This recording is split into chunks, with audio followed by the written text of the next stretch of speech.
I just got back from the acquisition.com scaling workshop where I paid Alex and Leila Hormozi $5,000 to help me scale my business from $6 million in 2024 to $12 million and beyond in 2025. And in this video, I'm gonna break down everything I learned and took away from that workshop so you can get all the benefits without having to pay.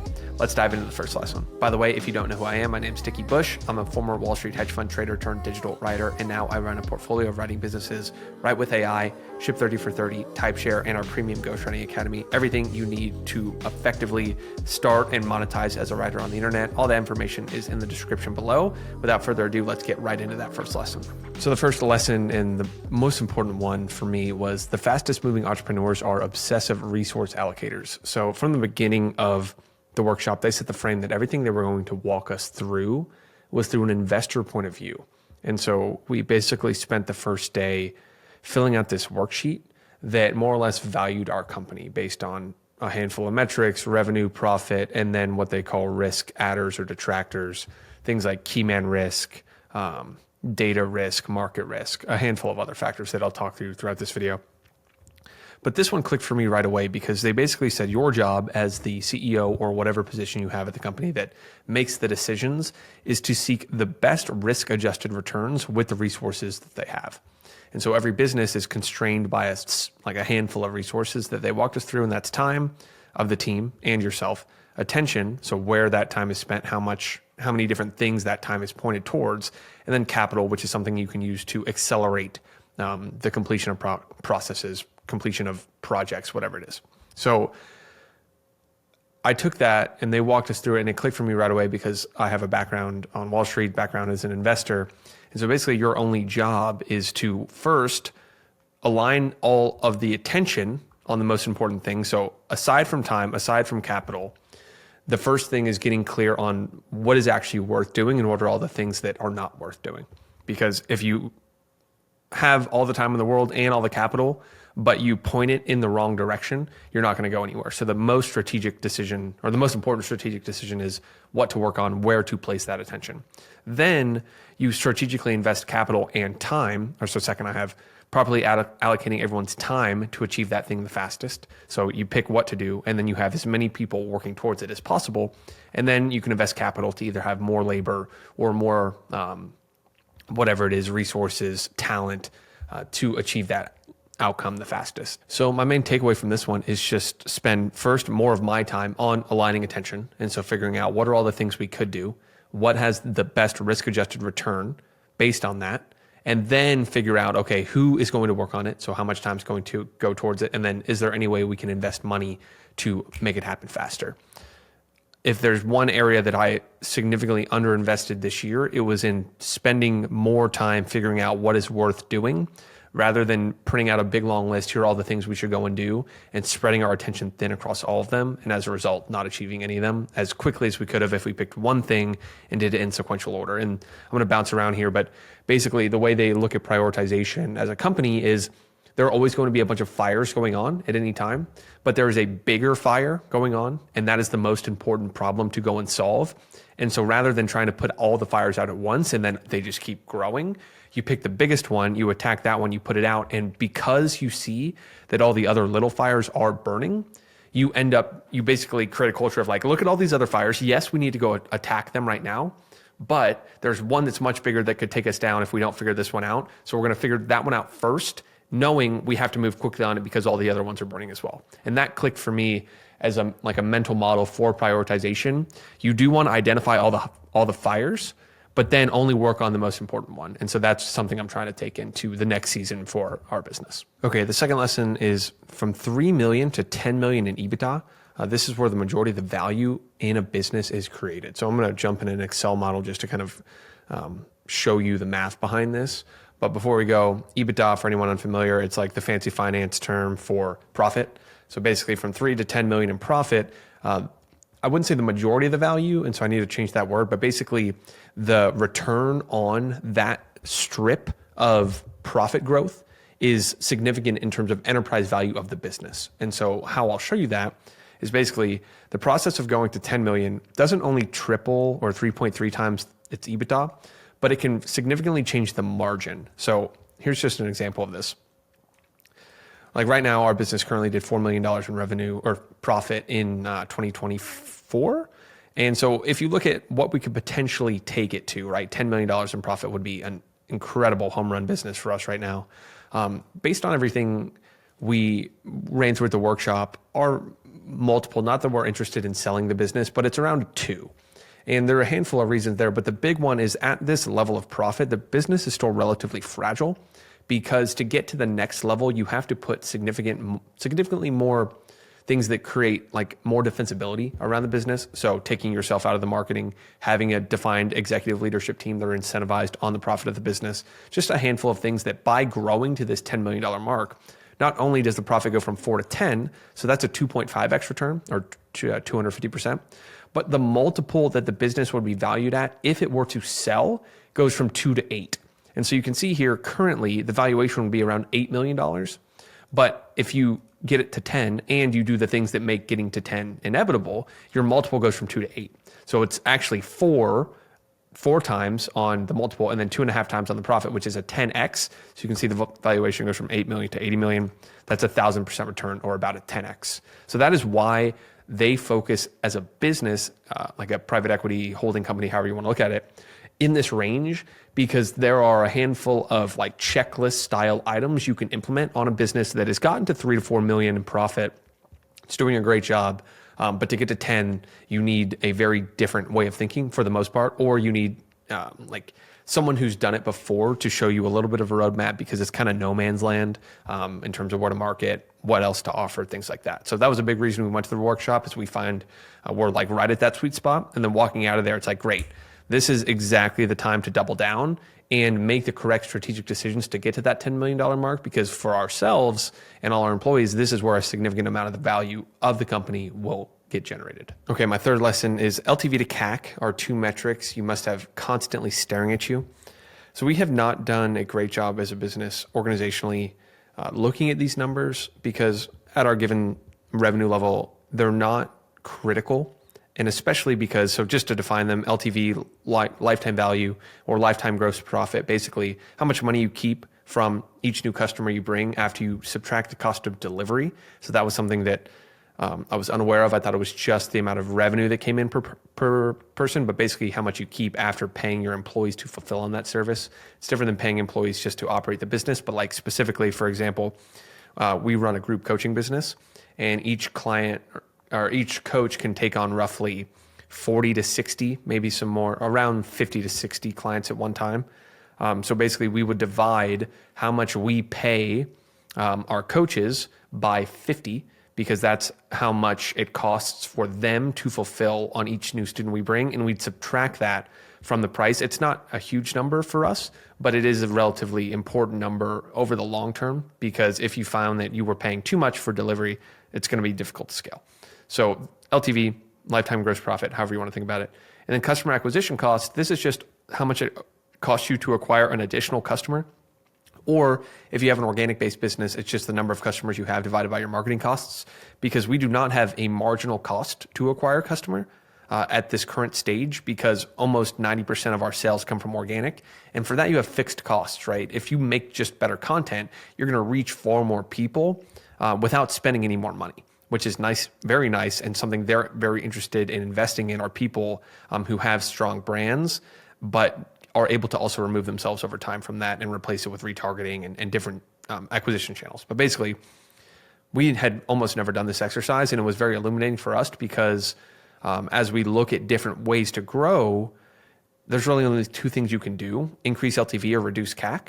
And we have, again, have not had the most discipline around this, but any project you take on, you should say, this is increasing LTV, and here's how much we expect it to increase LTV, and here's why we do it. Or we're looking to decrease CAC, here's how much we think it's going to decrease CAC, and go from there. So it was just a good reminder of, like, at the highest level, this is a metric that allows you to compare businesses across a bunch of different verticals with only one number. Basically, the ratio, if you had the LTV to CAC of a 3-to-1 money printer is 3-to-1. So if you had a money printer that every time you put $1 in, customer acquisition cost, you got $3 back, you'd have a 3-to-1 money printing machine. And that's ultimately where you're trying to grow as a business, is a highly predictable LTV to CAC number that consistently just brings you returns. And that, especially as an investor from a risk mitigation perspective, you want to know that that LTV to CAC is going to stay for a long time. So that was just a good reminder to us to look at this number. We're going to be integrating into some dashboards, and that brings us to the fourth lesson. Okay, my fourth lesson was we need a single dashboard with the most important metrics in the business. Duh, right? But we have these are spread out across a couple different places. And I'm reminded by a talk by, what's his name? Keith Raboy from Founders Fund, or I think Sequoia now. He has a great talk called How to Operate. Highly recommend going and looking that one up. But basically, he says the quality of a dashboard is one, how many people use it on a daily basis, and two, how clearly they can connect their performance to the performance of the main numbers on the dashboard. So kind of a mouthful there, but basically you want everyone on your team using the dashboard, and that means you have put the correct numbers on there for them to track. But then they should also be able to see how their main KPI, and this is another either Peter Thiel, or it depends on who you ask here, but everyone having a single KPI that they're responsible for making as good as possible and is somehow very clearly connected to the high level KPIs of the business. That all needs to be included on that dashboard. So we have a handful of numbers that simplify our business, which is front-end cash generated, back-end revenue generated, and live offers made. That's on the marketing side. But within that, we need to make sure that we have all of the numbers that attribute to those numbers, right? So for front-end cash, we have a handful of guys on our sales team. We should know how many of, or each of their numbers as a proportion of that front-end cash, so everyone can see how it's connected. And you can do that for back-end with our CSMs, or for live offers and live calls, it would be by platform. So I'm just thinking about if we were to build this dashboard and they just kept kind of hammering home, you need something to make data-driven decisions. And if you cannot make data-driven decisions, that's your bottleneck of your business. And so that's something I'm focused on. Is for the most part, we have these numbers, but they're not put in a place that the entire team looks at that's easily accessible. So that's going to be a big focus for me in the first quarter. All right, the fifth lesson is leveling up in business is transitioning from selling to people to selling to employees. And he said this off the cuff, but I've felt this significantly this year, in that in the beginning of any business, you're probably the one generating the sales in some way. You're either doing the direct sale if it's a transactional relationship, or you're doing all the things that lead to the sale if you're running a one-person business. And as I've started to hire more, I've realized that first you hire someone to manage the team that does the selling, right? So for example, if we have a sales team, originally I was doing the sales calls, then I hired a sales team, and then I was managing them and selling them to keep selling to potential customers. And this just kind of levels all the way up, right? So once you have a manager, your goal is to sell to them to stay, so they keep coaching the people making the sales, and they're the ones making the sales to the customer. Then as you have executives, you're constantly selling the executives on staying to sell the managers on staying to sell the managers. And basically you're in a constant sale and retention game. It just changes who you are trying to sell and retain.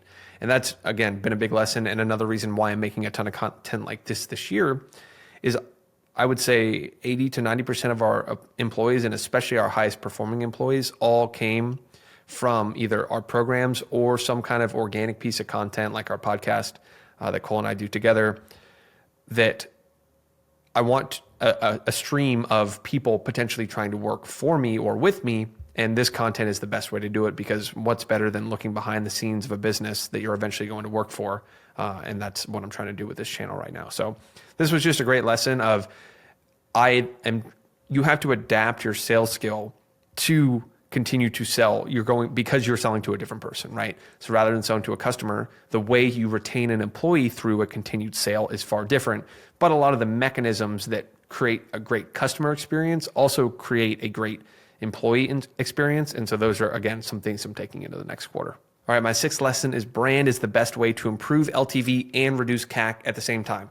So looking at both sides of that LTV to CAC equation, it's cheaper to acquire customers, because if we have fixed media expenses, right, for me to have this YouTube channel, we just need an editor and someone to upload the videos. And so that is a fixed expense.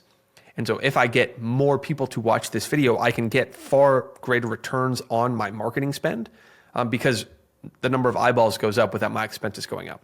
So brand is a great way to drive CAC down, because I, for the same price, get a lot more customers. And it's going to increase LTV, because I heard this golden nugget. I think it might have been Hormozi or Jeremy Haynes, someone I also work with. And he says, when you make content after someone has purchased something from you, they will associate the content with the purchase they made, whether or not that was part of the purchase. And so brand and content and high quality content at that will improve LTV because customers will continue to stay or buy your next thing because they will associate the new value they're getting with the purchase they've made in the past, which makes them more likely to purchase again in the future. That was just an aha moment, and why I'm coming back from that workshop, really doubling down on YouTube going forward this year, or just having some kind of mechanism to talk about what I'm building on the business side while educating at the same time. This was the big reason. I know that if I only did this, if I only grew my LTV, or if I only grew my YouTube channel and continue to pump out high quality organic content, LTV is going to go up and CAC is going to go down at the same time. And building on the point above, employee LTV, so how long they stay, and the cost to acquire a really good employee are also going to go up and go down at the same time.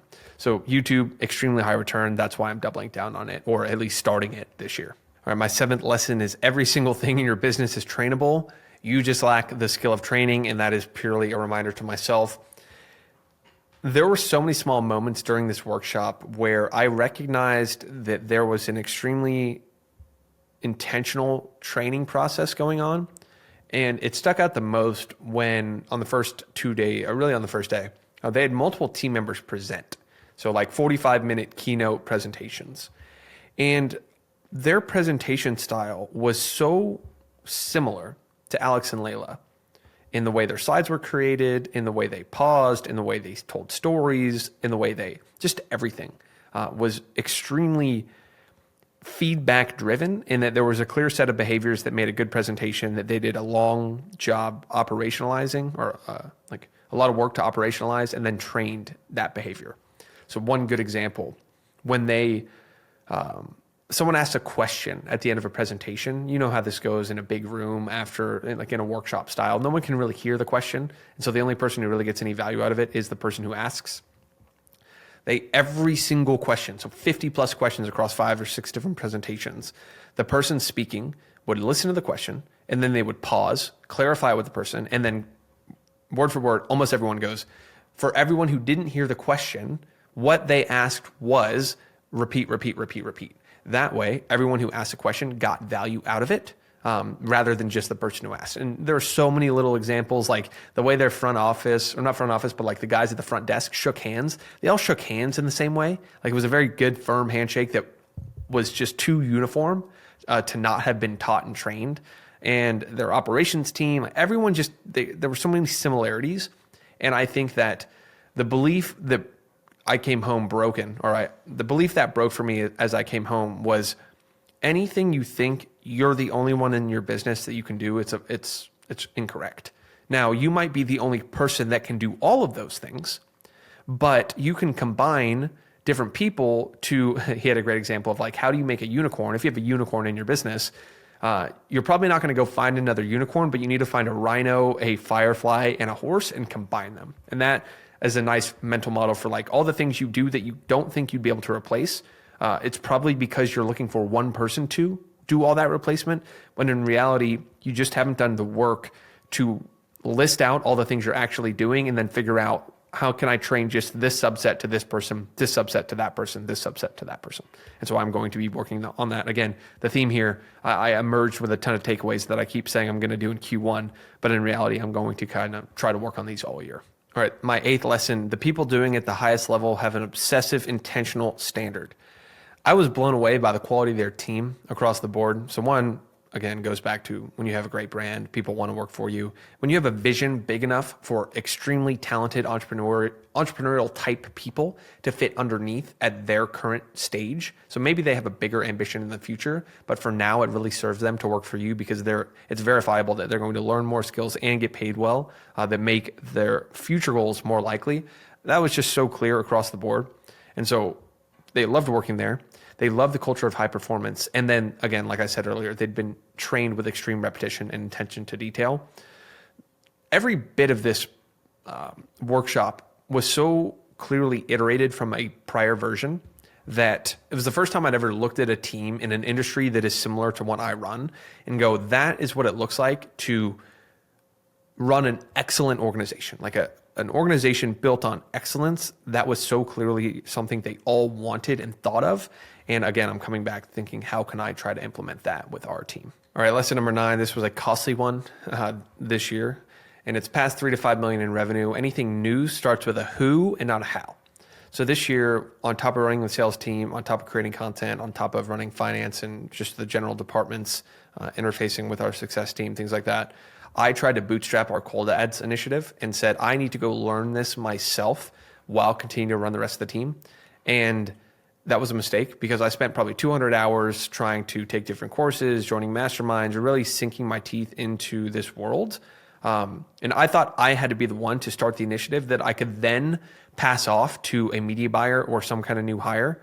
But at this level, I had the sequence flipped when I would have been far better spending probably all 200 hours that I spent on cold ads just trying to recruit a really strong director of marketing or something like that who had done this before, or a really high level media buyer, or someone who had just executed at this level before, who could come in and build the entire department. Because yeah, it's a completely different department. And this is a segue, or not a segue, but like a sidebar. They look at marketing and brand as two different things. And for a long time, I've looked at them as the same thing, or marketing having organic and paid, but brand is organic and paid is marketing. And that was basically the way they look at it, is like brand is views, marketing is clicks. And so brand is anything that helps create more views, videos, threads, whatever type of content you create. And then marketing's responsibility is to capture as much of that attention into clicks to get them to take whatever action it is. And so we had an assumption that going towards colder and colder audiences and traffic would give us a more predictable marketing system. And so I tried to go and do that myself. I should have just, one, spent more time consulting with other people of, was that the best choice? So it goes back to the resource allocation. I deem that the highest return on time and attention. Probably wasn't. We probably should have just been making YouTube videos. And so here I am learning from my mistakes as I make my first video of the year, or second video of the year.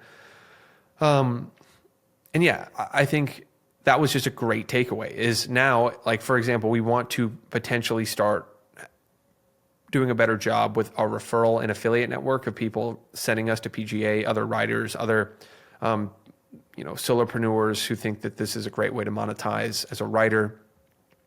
And rather than think that we had to be the ones to execute it, it would be better off spending that same amount of time finding someone who could come in and build the department from scratch. So just going to try to beat that over my head. And look, I'm not going to sit here and say that I made a mistake doing that earlier on. It was probably a mistake this year because we were already at 3 or 5. I think we did 5 million in revenue in 2023, maybe a little under that.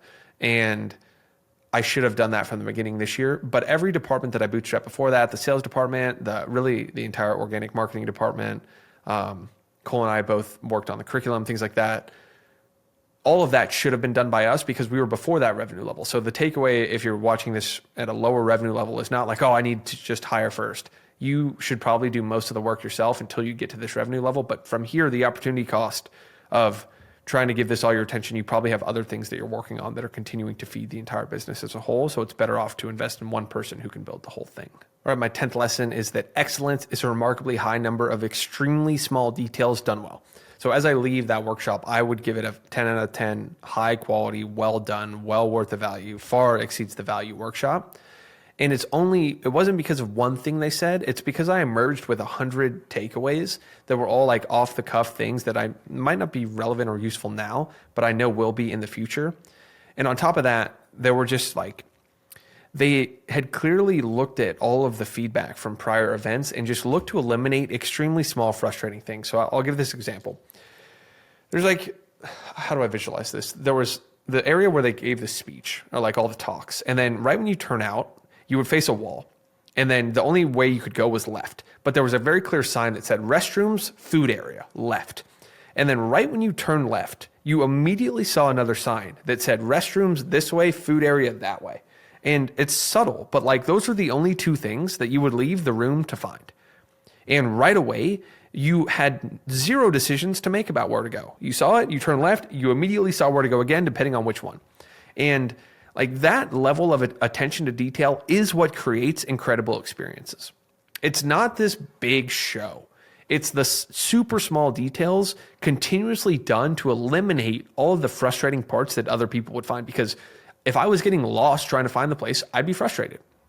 They had high quality food. Like, it wasn't some BS sandwich, and like, it was really good food, clearly aimed at people who took care of their bodies, because there was like healthy options across the board. My business partner Cole is gluten and dairy free, and everything was properly marked. They had a barista for fresh coffee, and I mean, I had 3 or 4 cappuccinos a day from that, and so I was just wired the entire time, because rather than some crappy coffee machine that no one likes, they had a really good barista that was doing a great job. Again, made for a better experience. Wi-Fi signs posted everywhere, and especially right when you need them. Like, we would take a break. The next one is a 15-minute break every 90 minutes, which prevented us from getting burnt out.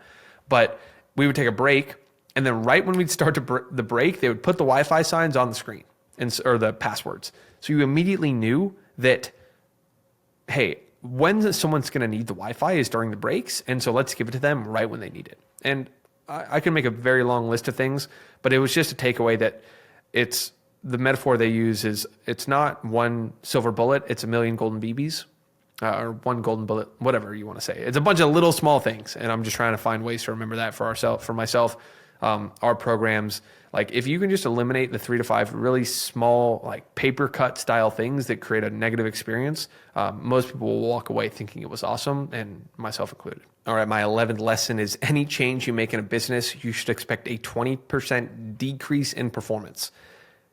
This was like a slap my head moment, because I realized all the changes we made this year were not 20% style changes. And so if you have an expectation that there'll be a 20% decrease anytime you change a marketing funnel, anytime you change a sales script, anytime you change an onboarding call, anytime you change a meeting cadence, whatever it is, anytime you make that change, you should expect a 20% dip for even a little bit of time, which means the return back to the investor mindset should be at least 20% for it to make sense. And arguably, from a risk adjusted perspective, it should be 40%, because there is a chance that it doesn't work. And so anytime I'm making a change, I'm asking, do I expect LTV to go up 20% because of this, or CAC to go down 20% because of this? But really, I'm using 40%. And so when you keep that lens, there are very few things that actually move the needle that much. And I just need to spend more time looking at what those things are.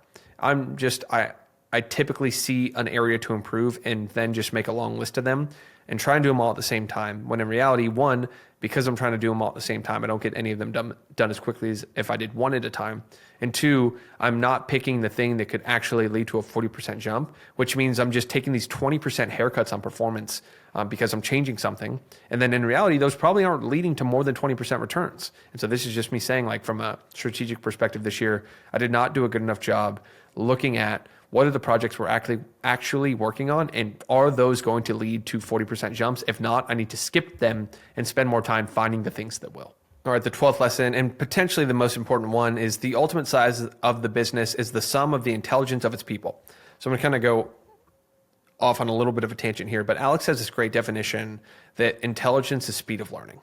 And so if you look at the formula, that if the business size of the business equals the sum of the intelligence, and intelligence equals speed of learning, then the size of the business is the sum of the speed of learning of all its people.